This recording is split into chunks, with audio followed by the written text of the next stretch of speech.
জাহাঙ্গীরনগর বিশ্ববিদ্যালয় ক্যাম্পাস সেজেছে প্রকৃতির নানা রঙে। ফুটেছে কৃষ্ণচূড়া, ক্যাসিয়া জাভানিকা, জারুল সহ হরেক রকম ফুল। পাশাপাশি লেকের পদ্ম ও শাপলার সৌন্দর্য টানছে দর্শনার্থীদের।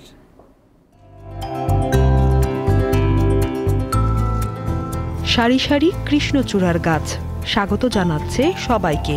জাহাঙ্গীরনগর বিশ্ববিদ্যালয়ের প্রধান ফটকের দৃশ্য এটি।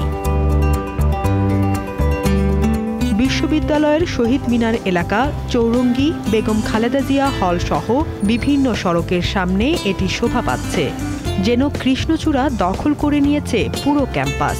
এছাড়া জারুল, সোনালু, বাগানবিলাস, কাঠগোলাপ, অলকান্দা, নয়নতারা, মাধবীলতা, অপরাজিতা, কামিনী, জবা ফুলের সমারোহ মন কাড়বে যে কারো।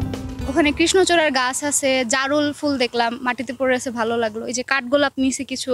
এই যান্ত্রিক যুগে যতটাই দূরে যাচ্ছে না কেন, প্রকৃতির সাথে তার যে একটা নিবিড় সখ্যতা এবং এটা খুবই ন্যাচারাল একটা বিষয়, এবং যার মধ্যে কোনো কি বলবো, এটা খুব নিখাদ একটা অনুভূতি। পুরো বিশ্ববিদ্যালয় যেন এক টুকরো ফুলের বাগান।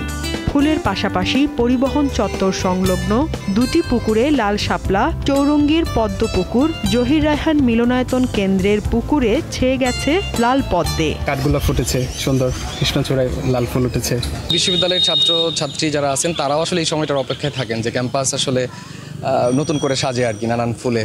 প্রচণ্ড তাবদাহ উপেক্ষা করে ফুলের সৌন্দর্য উপভোগ করতে ছুটে আসছেন অনেক দর্শনার্থী। ষড়ঋতু দেখি, তো এই ষড়ঋতু কিন্তু আমরা এই ক্যাম্পাসে এসে প্রত্যেকটা ঋতুকে কিন্তু আমরা আলাদা করে আইডেন্টিফাই করতে পারি এই ফুলের মাধ্যমে। সব জায়গায় ভিডিও দেখতাম ফেসবুকে, বিভিন্ন রকমের যে ফুলের ভিডিও, তখন ইচ্ছা হয়েছে যে চলি আমরা বান্ধবীদের নিয়ে দেখে আসি, সেজন্য আসছি দেখতে। আবহাওয়ার কারণেও গাছের ব্লুমিংটা অনেক ভালো হচ্ছে, বিভিন্ন প্রজাতির ব্লুমিং অনেক ভালো হচ্ছে।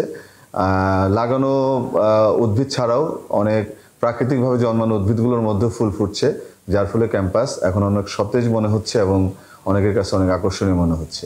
তিনি জানান, জাহাঙ্গীরনগর বিশ্ববিদ্যালয় ক্যাম্পাসে 917 জাতের দেশি বিদেশি উদ্ভিদ রয়েছে। দীপ্ত বার্তা কক্ষ।